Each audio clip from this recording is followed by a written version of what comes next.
Hi hello friends, welcome back to our channel. இன்னைக்கு நம்ம வீடியோவில் என்ன பார்க்க போகிறோம் அப்படின்னு பார்த்தீங்கன்னா, இந்தியன் பேங்கோட நெஃப்ட் ஆர்டிஜிஎஸ் இந்த ஃபார்ம் வந்து எப்படி ஃபில்அப் பண்ணுறது அப்படிங்கிறத பற்றி தான் பார்க்க போகிறோம். இது என்ன அப்படிங்கிறத தெரிஞ்சுக்கலாம். நெஃப்ட் ஆர்டிஜிஎஸ்னா என்னன்னா, நெஃப்ட்னா நேஷனல் எலக்ட்ரானிக் ஃபண்ட் ட்ரான்ஸ்ஃபர், ஆர்டிஜிஎஸ்னா real time gross settlement system. அதாவது ஒரு பெரிய பல்கான அமௌண்ட்டை வந்து நீங்கள் உங்களோட அக்கௌண்ட் மூலயமா வேற ஒருத்தவங்களோட அக்கௌண்ட்டுக்கு நீங்கள் அனுப்பணும்னு நினைக்கிறீங்க அப்படின்னோம்னா நீங்கள் இந்த ஃபார்ம் வாங்கி இதை அனுப்பிக்கலாம். இப்போ நிறைய பேர் வந்து ஆன்லைன்லேயே வந்து மொபைலில் வந்து IMPS அப்படின்னு சொல்லிட்டு ஜிபே இது மாதிரிலாம் பண்ணிக்கிறாங்க.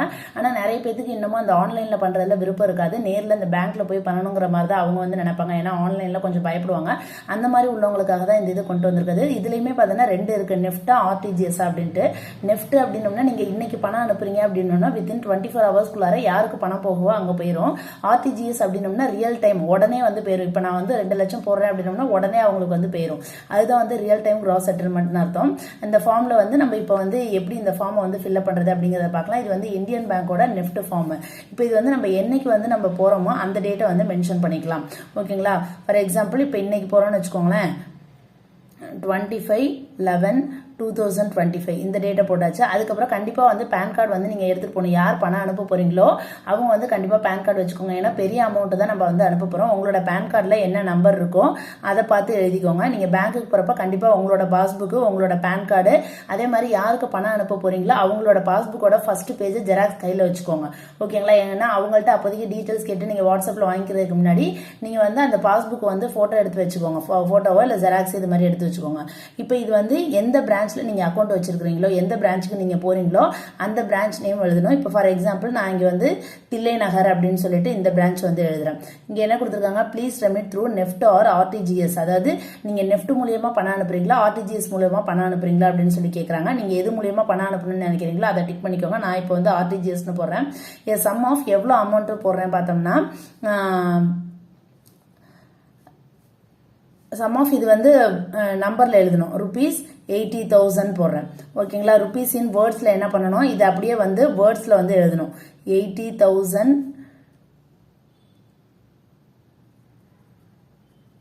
80,000 rupees only. ஓகேங்களா? இந்த மாதிரி இந்த இதை எழுதியாச்சு. அதே மாதிரி இந்த பணத்தை வந்து நீங்க எனக்கு கொடுக்கறது கேஷ் வச்சிருக்கீங்களா, அதாவது கையில பணமா வச்சிருக்கீங்களா, இல்ல செக்ல பணம் வச்சிருக்கீங்களா, இல்ல உங்களோட அக்கௌண்ட்ல காசு இருக்கா அப்படிங்கிற மாதிரி பாத்துக்கோங்க. ஓகேங்களா? இது மூணுல எந்த மாதிரி உங்கள்ட்ட பணம் இருக்கோ அதை வந்து டிக் பண்ணிக்கோங்க. ஆனா இவங்க இங்க கொடுத்துருக்கிறது வந்து செக் நம்பருக்கான இந்த பாக்ஸ் தான் கொடுத்துருப்பாங்க. சப்போஸ் நீங்க வந்து கையில கேஷ் வச்சிருக்கீங்க, இல்லாட்டி டெபிட் மை அக்கௌண்ட் நம்பர் அப்படின்னம்னா அந்த இதை மட்டும் டிக் பண்ணா போதும்.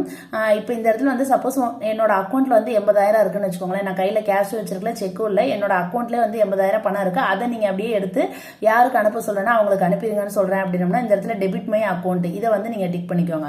இப்போ இதுல வந்து அக்கௌண்ட் நம்பர், அதாவது யார் பணம் அனுப்ப போறாங்களோ அவங்களோட அக்கௌண்ட் நம்பரை எழுதணும். இப்போ சப்போஸ் நான் தான் இப்போ வந்து பணம் அனுப்ப போறேன், நான் வனஜா, நான் வந்து ராம்க்கு பணம் அனுப்புறேன்னு வச்சுக்கலாம்.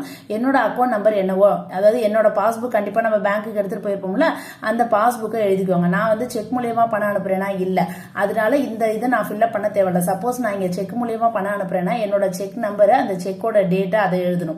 ஓகேங்களா? நான் இப்போ இது வந்து என்னோட அக்கௌண்ட்ல இருந்து எடுத்துக்க சொல்றேன். நான் இங்க அக்கௌண்ட் நம்பர் கொடுத்துருக்கேன். அப்ப பேங்க்ல என்ன பண்ணிடுவாங்க, இந்த அக்கௌண்ட் நம்பர்ல இருந்து 80,000 பணம் எடுத்து நான் யாருக்கு அனுப்ப சொல்றேன்னா அவங்களுக்கு வந்து அனுப்பிடுவாங்க.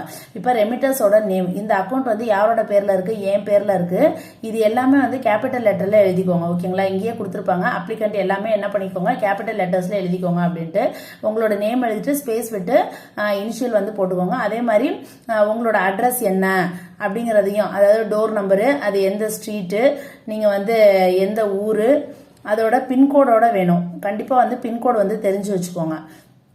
ஓகேங்களா? பின்கோடு தெரிஞ்சு வச்சுக்கோங்க. அந்த பின்கோடையும் வந்து இதில் அப்படியே எழுதிட வேண்டியதான். பின்கோடு எழுதி முடிச்சுட்டு கண்டிப்பாக உங்களோட மொபைல் நம்பர் கொடுக்கணும். ஓகேங்களா? அப்போதான் வந்து பணம் நமக்கு வந்து இங்கேருந்து பணம் அனுப்பிட்டாங்க அப்படிங்கிற மாதிரியான மெசேஜ் இது எல்லாமே நமக்கு வந்து மொபைல் நம்பரில் தான் வரும். அதனால வந்து கண்டிப்பாக வந்து உங்களோட மொபைல் நம்பரை இதில் வந்து கொடுத்துக்கோங்க. இப்போ இது வந்து என்னோட டீட்டெயில்ஸ் கொடுத்தாச்சு. நான் தான் பணம் அனுப்ப போகிறேன். என்னோட பேர், என்னோட அட்ரஸ், என்னோட ஃபோன் நம்பரு, என்னோட அக்கௌண்ட்ல இருந்து 80,000 பணம் எடுத்துக்கோங்க. இப்போ நான் யாருக்கு அனுப்ப போகிறேன், அதான் பெனிஃபிஷரி. பெனிஃபிஷரினா யார் வந்து இந்த பணத்தை எடுத்து யூஸ் பண்ண போறாங்களோ அவங்க தான் பெனிஃபிஷரி. இப்போ நான் யாருக்கு பணம் அனுப்ப போறேன், ராம்க்கு வந்து பணம் அனுப்ப போறேன் அப்படின்னம்னா அவங்களோட நேம். இப்போ அவங்கள்ட்ட அவங்கள்ட்ட வந்து நீங்கள் அவங்களோட பாஸ்புக்கை நீங்கள் வந்து ஃபோட்டோ எடுத்தோ இல்லை ஜெராக்ஸ் எடுத்து வச்சுக்கணும்னு சொன்னேன் பார்த்தீங்களா. அப்போ அந்த அக்கௌண்ட்டில் அந்த பாஸ்புக்கில் அவங்களோட நேம் எப்படி இருக்கோ அதை பார்த்து அப்படியே எழுதிக்கோங்க.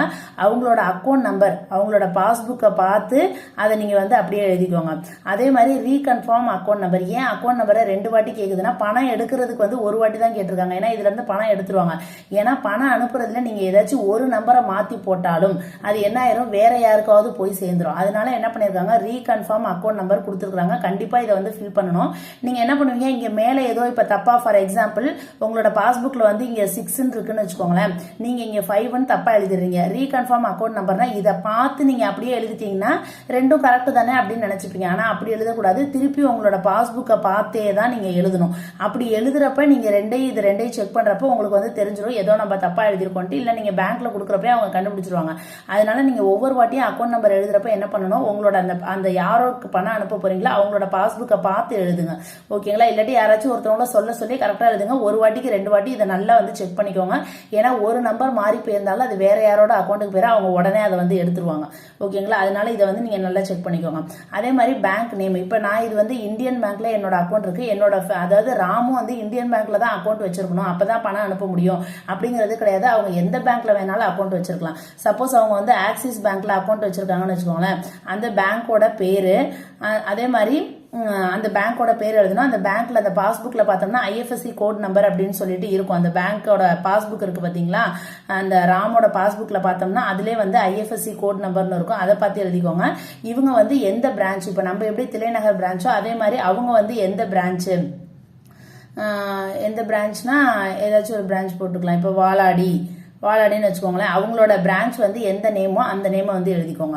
ஓகேங்களா. இது எழுதிட்டு அதுக்கப்புறம் டேர்ம்ஸ் அண்ட் கண்டிஷன்ஸ் கொடுத்துப்பாங்க. இதுல வந்து கண்டிப்பா நீங்க இந்த மாதிரி ஃபார்ம் ஃபில்அப் பண்ணி இந்த மாதிரி அனுப்புறதுல உங்களோட ATM card, credit card, debit card யார் கேட்டாலும் நீங்க வந்து உங்களோட நம்பர்ஸ், பர்சனல் நம்பர்ஸ் எதுவும் சொல்லக்கூடாது. அந்த ATM பணம் எடுக்கிறப்ப அந்த நம்ம 3 டிஜிட் 4 டிஜிட்லாம் போடுவோம் பாத்தீங்களா, அந்த மாதிரி நம்பர்ஸ்லாம் யாருக்கும் வந்து தெரியப்படுத்தக்கூடாது அப்படிங்கிற மாதிரி எல்லாம் சொல்லியிருக்காங்க.